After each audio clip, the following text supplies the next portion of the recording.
Bueno, ¿cómo va? Hola Guille, ¿cómo estás? Gracias por sumarte.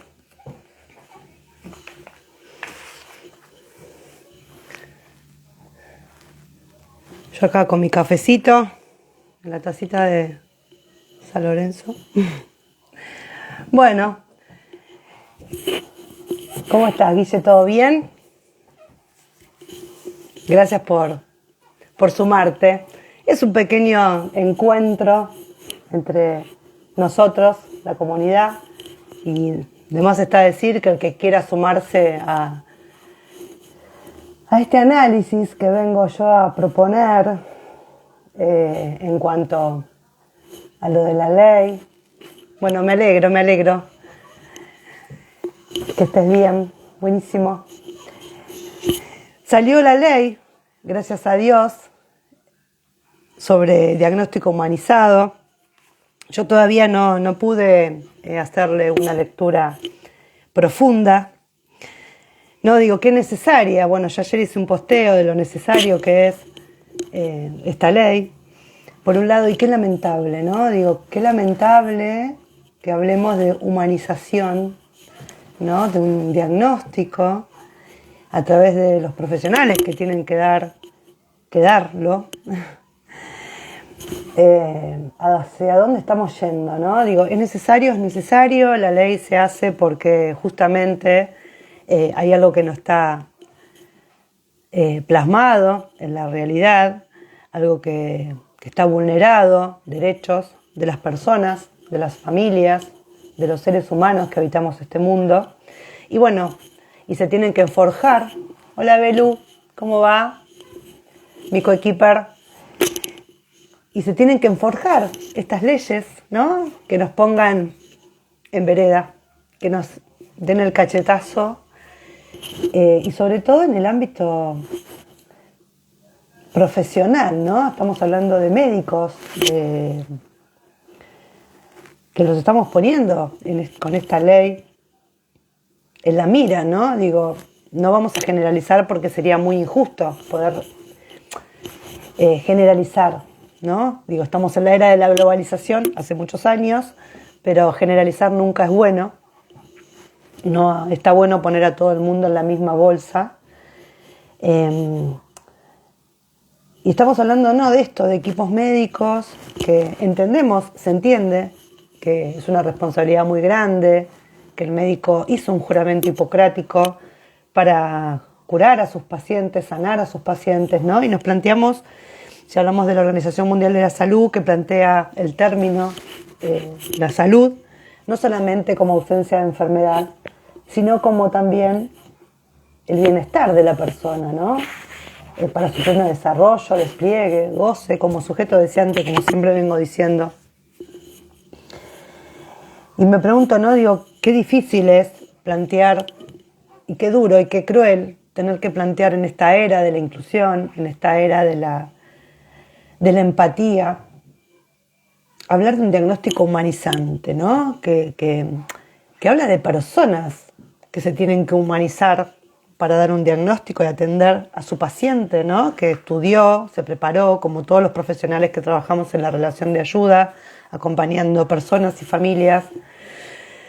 Nos preparamos para acompañarlos en su bienestar, en su salud física, mental, emocional, álmica. ¿Y qué pasa, no, ahí, que eso no está? ¿No? La ley habla de algunas cuestiones que tienen que ver con algo que yo vengo trabajando hace un montón, ¿no? Yo soy mamá, además de profesional especializada en la temática, y la verdad me declaro una persona muy comprometida y también me declaro una persona que la lucha mucho, como todas las familias, y nuestra mayor compañía es la soledad. Nuestra mayor compañía es la soledad, la desidia, el olvido, la vulnerabilidad. Estoy cansada de escuchar cuando llevo a mi hijo a un lugar, no estamos preparados, no estamos capacitados para niños especiales, para adolescentes especiales. Hola Silvina, ¿cómo estás? No estamos preparados para eso y estoy cansada de escuchar eso. Y hoy viene esta ley a ponernos otra vez a pensar, ¿no?, en que nos tenemos que humanizar. Y no solamente para dar un diagnóstico, ¿no? Y digo, ¿y cómo sería ese trabajo de humanización? ¿No? Digo, uno estudia, se prepara, tiene vocación de servicio, elige una profesión humanística, donde, como les decía, para la salud, para la buena salud, que no solamente es ausencia de enfermedad, como dice la Organización Mundial de la Salud, sino que es también el bienestar, no es la calidad de vida y todas sus dimensiones, como marca Shalok, las dimensiones que tienen que ver con el bienestar físico, emocional, social, laboral, el desarrollo personal, la plenitud, ¿no? La plenitud. ¿Y cómo se hace este paso, ¿no? Cuando uno va a un médico, experiencia, 3 hijos, y uno es un cuerpo, ¿no? Un cuerpo donde pareciera que detrás de eso no hay un alma, no hay un sueño, no hay una esperanza, no hay ilusiones, no hay miedo, no hay frustración, no hay angustia, ¿no? Cuando se decide tener un hijo o cuando vino ese hijo y se decidió tenerlo, con todo lo que eso conlleva, ¿no? Digo, y es vincular, ¿no? Yo sigo insistiendo que es vincular y es una cuestión moral y ética, ¿no? Propia, o debería ser propia de los seres humanos. Pareciera que no. Que necesitamos tener una ley que nos diga, fíjate cómo atendés a tu paciente, cómo le decís el diagnóstico. Pero claro, es muy difícil porque si yo no sé quién tengo enfrente, cómo piensa, cómo siente, cuál es su sistema de creencias, cómo sus prejuicios, sus miedos, cómo yo puedo acompañar, ¿no? Si no trabajo en un proceso vincular con el otro y que llegado al caso, ya al tener una confianza, una seguridad de quién es, de conocerlo, ¿no? Y no solamente medir una panza, pesar a la persona, llenarla de estudios, que está perfecto, porque justamente la ley habla de todo esto, ¿no? Que si bien se entiende que hay toda una cuestión tecnológica, científica, necesaria, ¿no? Y que cada vez va avanzando más, se saca el foco justamente de lo vincular. Pero claro, no hay tiempo porque uno va a una guardia y los médicos atienden 1 por minuto y entonces vos te vas angustiado a atender y te vas. Digo, no son todos los médicos, me van a odiar por lo que digo. Yo soy una mujer ya grande, tengo 55 años, tengo 3 hijos, soy mamá, hablo con conocimiento de causa, hablo desde la experiencia, hablo desde la empatía y la simpatía. Entonces digo, hay que capacitar a los médicos, a su equipo, pero ¿entendemos a qué nos referimos cuando hablamos de capacitarnos? Yo doy una formación y creé una formación que no es para ser chivo, pero que precisamente el enfoque es eso, es formarnos para transformar nuestra mirada. Y eso requiere encontrarnos con nosotros mismos, ¿no? Con nuestro sistema de creencias, prejuicios, condicionamientos, personalidad. Es decir, nuestra construcción subjetiva mediada por nuestro entorno, inclusive por el país donde vivimos, ¿no? Entonces, todo empieza por el vínculo. Y para que haya un vínculo tiene que haber intención. Y que esa intención sea transformadora del bienestar del otro, que también se traduce en el bienestar de uno mismo. No es solamente el bienestar del otro, sino el mío como profesional, ¿no? Y es trabajar justamente como trabaja la consultoría psicológica, que lamentablemente en la Argentina hay como una pelea de poder con nosotros los counselors, que venimos a instalar este enfoque humanístico, holístico, centrado en la persona, con 3 recursos básicos y suficientes y necesarios para acompañar a otro, que justamente es la comprensión empática. Claro, cuando hablamos de comprensión empática, ¿qué queremos decir? Ponerme en el zapato del otro. Es muy difícil ponerme en el zapato del otro. Es intentar comprender cómo el otro ve su mundo, ve el mundo, ve esa realidad, ve esa experiencia, libre de amenazas y de prejuicios, ¿no? Y creyendo que esa persona es capaz de evolucionar por sí misma con un buen acompañamiento que amortigue sus caídas, que acompañe, que comprenda, que le dé la mano de persona a persona. Porque nosotros no somos más que ellos. Somos uno con el otro. Otro es la aceptación, ¿no? Hablamos de la aceptación positiva e incondicional. Y cuando hablamos de aceptación positiva, la palabra ya de por sí tiene una connotación totalmente positiva, la aceptación, ¿no? Como que todo lo acepto y todo lo recibo. Y justamente es aceptar que a veces tenemos que reconocer y registrar para poder cambiar. Es muy difícil cambiar mi mirada si yo no me hago cargo de lo que siento, de lo que pienso. Es muy difícil, es muy difícil. Generamos un ambiente que facilite el despliegue del otro. Y para eso tenemos que tener la otra herramienta que nos da el counseling, que es la congruencia, ¿no? Entre lo que digo y lo que siento. Entre lo que muestro, ¿no? Si concuerda, ¿no? Esto que yo les estoy hablando y pareciera ser que me ven de una manera. Y yo tengo la congruencia de estar hablando de la manera en que me siento, ¿no? Digo, no puedo disimular frente a un otro que acompaño que lo que le pasa para mí es estúpido, es ridículo. ¿Cómo acompaño a una persona yo desde ese lugar? ¿No? ¿Cómo acompaño? Digo, ¿y cómo se va a llevar a cabo? ¿No? ¿Qué plan estratégico se va a llevar a cabo? ¿No? Porque estamos hablando de humanización, ¿no? Que además entiendo, digo, a ver, mi hijo tiene síndrome de Down, no tiene síndrome de Down, mi hijo es Down, básicamente, porque no lo tiene, no lo lleva al lado, ¿no? Como la persona autista es autista, tiene una forma, una conexión neuronal distinta, ve al mundo, digamos, desde es neurodivergente, nosotros somos neurotípicos, por eso existe la neurodiversidad. Y obviamente que la discapacidad es una condición innata de la persona, ¿no? Que puede ser adquirida o genética a lo largo del tiempo de la vida, de estas circunstancias que a veces nos ponen en lugares tremendos y quizás algunos de nosotros terminemos también con una condición distinta, ¿no? Ya sea física, mental, motriz. Entonces, nos tenemos que humanizar. Primero tenemos que pensar si nuestra elección de vida como profesionales es lo que nosotros sentimos hacer, ¿no? Sobre todo cuando hablamos de relación de ayuda a un otro, ¿no? ¿Cómo lo ayudo? ¿Desde qué lugar lo ayudo? ¿No? Desde mirarlo desde arriba, lo miro a la par, ¿no? Digo, ¿cómo ayudo a un otro?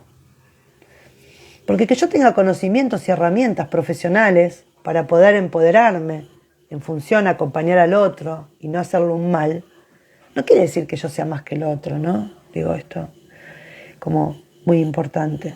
Por eso es muy importante pensar, cuando hablamos de diagnóstico humanizado, ¿a qué nos estamos refiriendo?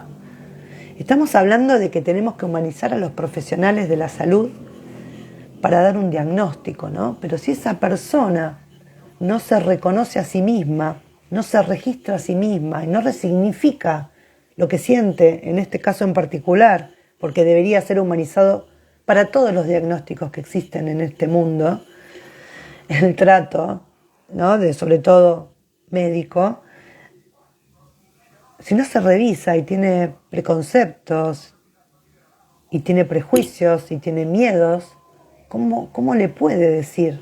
Porque así como se construyó como sujeto, también se construyó como profesional, ¿no?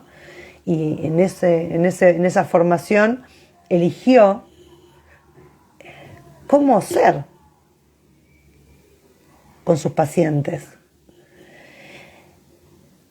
Y por eso, Cuando hablan de hay que capacitarse para poder estar con personas con discapacidad, yo digo no. Y cuando no. Es decir, está buenísimo porque yo doy una especialización, sería tonta de mi parte no creerla, pero es una formación que transforma tu mirada, que empieza a formar parte de tu ADN. No es una formación, una capacitación para saber más de cuestiones científicas o tecnológicas, ¿no? Y es entender que cuando tu paciente se sentó por primera vez en tu consultorio, lo primero que le tenés que decir, hola, ¿cómo estás? ¿Cómo te sentís? Sobre todo, y quizás está mal que lo resalte, a una mamá que está gestando un nuevo ser, con todo lo que eso conlleva. Imaginémonos aún más teniendo un diagnóstico, una locura, un diagnóstico que desconozco, que no sé cómo es, con qué se come, porque yo lo viví. Pero si uno en la primera consulta puede generar un vínculo profundo de confianza, de fluido, y ese médico se dispone, ¿no? Y también trabajar en que existe riesgo en el embarazo, de cualquier índole, en los 9 meses, durante el parto, en el preparto, en el posparto, en la vida. Porque son ciclos donde nos van pasando cosas, son ciclos vitales que van sucediendo. Entonces, ahí empieza el diagnóstico humanizante. Cuando yo tengo a la persona enfrente mío, ¿no? Y estoy comprometido a que esa persona se sienta bien conmigo, en mi espacio, que sienta la confianza para preguntarme lo que necesita, cómo lo necesita, para que yo así me vaya preparando como profesional al momento de darle una noticia. Yo ya sé, o por lo menos voy a saber, porque no sabemos qué impacto le va a ocasionar. Y también tenemos que conocer qué pasa con esa familia, qué pasaría frente a un diagnóstico, cómo se siente, qué piensa, cómo lo ve, qué experiencias ha tenido anteriores. Para eso es necesario encontrarse con uno mismo y replantearse la propia profesión. Estamos todos muy mecanicistas, esa es la realidad. Y se complejiza aún más en el área de discapacidad, que como siempre digo es un área muy olvidada, vulnerada, y es muy dura, y uno va ahí queriendo todavía seguir adelante, aunque te cierran puertas, hasta ventanas, ¿no? Digo, y es tan difícil porque yo siempre digo que la discapacidad no afecta a la sociedad. La sociedad le afecta a la persona con discapacidad y a sus familias. Porque al estar en ese lugar de olvidado, de que no me importa, porque como a mí no me toca, ¿no? A mí que vos tengas una discapacidad, no me afecta. Te afecta a vos, arreglate, ¿no? Digo, y ahí estamos mirando para un lugar que no deberíamos. Por eso digo que está buenísimo que la ley se haya hecho, que junto madres y padres y justo ADRA y otras asociaciones civiles, ADRA es la Asociación Argentina de Síndrome de Down, aplaude y venero lo que han hecho, pero por el otro lado tenemos que reconocer que es tremendo que hablemos de humanizar a los médicos al momento de darle un diagnóstico a la familia. Y eso es una construcción que debe darse, y vuelvo a repetir, cuando la persona se sentó ahí y yo le abrí mis puertas, ¿no? Y acompañar, amortiguar, comprender, sin juzgar, sin presionar. La convención viene a marcar, ¿no? De hecho, la ley habla, ¿no? De esto que la noticia debe darse en el ámbito de la intimidad para preservar la presencialidad, para reservar la privacidad, asegurar la disponibilidad para las dudas que esa persona tenga. Y aparentemente en esta sociedad lo que nos falta es tiempo, ¿no? Tiempo vincular, tiempo de encontrarnos, tiempo de sentirnos, de mirarnos, de escucharnos, porque todos estamos todos así, full. Me tomo un poquito de café. Y la verdad que es tremendo es tremendo lo que pasa. Y por eso quería hoy compartir con ustedes, ya no mucho más porque no lo quiero hacer tan largo, porque también hablan de promover, ¿no?, la capacitación, la formación, ¿no? Digo, y yo quiero dejar como este mensaje para ir cerrando, que está perfecto y así debe ser, porque eso genera que uno tenga herramientas, se sienta seguro, pierda los miedos, tenga ganas de estar de una manera distinta, al mirar diferente. Pero eso tiene que ser tamizado por uno mismo, ¿no? No es aprender de todos los síndromes posibles, de todos los diagnósticos posibles para estar acompañando a un alumno, a un paciente, a un laburante con discapacidad ni a sus familias. Es una cuestión de ética y moral, de humanidad que debería ser innata en nosotros, ¿no? Y esta empatía de la que hablamos, todos los profesionales es una condición sine qua non ser empáticos. No podemos no ser empáticos. Debemos, es una herramienta la empatía que requiere del autoconocimiento para poder reciclarme y resignificar, ¿no?, y reconstruirme en un nuevo rol. Por eso, vuelvo a repetir, quería hacer este vivo chiquito para, por un lado, bueno, buenísimo que esto suceda, para que también tomemos conciencia de lo que se padece cuando a uno le dan un diagnóstico, porque es una marca a fuego, que eso es lo que va a hacer que la familia y la misma persona con discapacidad sea mirada desde esa noticia que es muy difícil de sacar. Yo atiendo muchas familias en la discapacidad y la noticia diagnóstica es un tema recurrente, angustiante, de la manera en que le dieron la noticia a esa persona, ¿no? Una noticia inesperada, lo vamos a decir de esta manera, siempre nos descoloca, ¿no? Yo digo que es una bomba diagnóstica que cae y a cada cual le llega su pedazo. Hay personas que todo bien, hay personas que no, y todo es válido, todo hay que habilitarlo, hay que darle el tiempo de procesar esa información, esos sentimientos, reconocerlos, habilitar los sentimientos negativos que aparecen frente a esto. Es sumamente importante porque es parte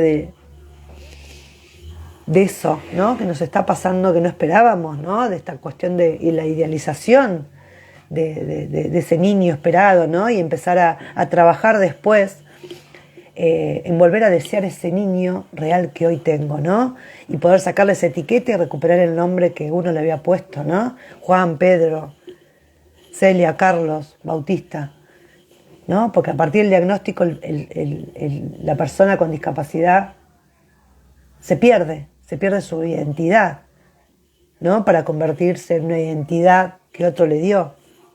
Y es muy duro porque todo el tiempo eso repercute en cada instancia de nuestras vidas. Cuando vamos al colegio, cuando vamos a comprar, cuando vamos a un club, cuando vamos, ¿no? Digo, la mirada está. ¿Es mala y es buena? No. Digo, es parte de lo humano mirar lo diferente. Lo malo es no acercarse. Lo malo es no tratar de cambiar. Lo malo es no ser humano. Porque a todos nos puede pasar. A todos nos puede pasar. Así que bueno, yo la verdad que pensé este vivo en mil maneras y lo último que les voy a decir, que esta ley, a mi modo de ver, desde mi ignorancia, no soy abogada, en la ley 24.901, que es la ley de prestaciones básicas, en su capítulo 4, el artículo 14, justamente habla de las prestaciones preventivas, ¿no? Ya en su momento, esta ley tiene 30 años aproximadamente, y dice que la madre y el niño tendrán garantizados desde el momento de la concepción los controles, atención y prevención adecuadas para su óptimo desarrollo físico, psíquico y social. Entonces, esto deberíamos agregar, que cuando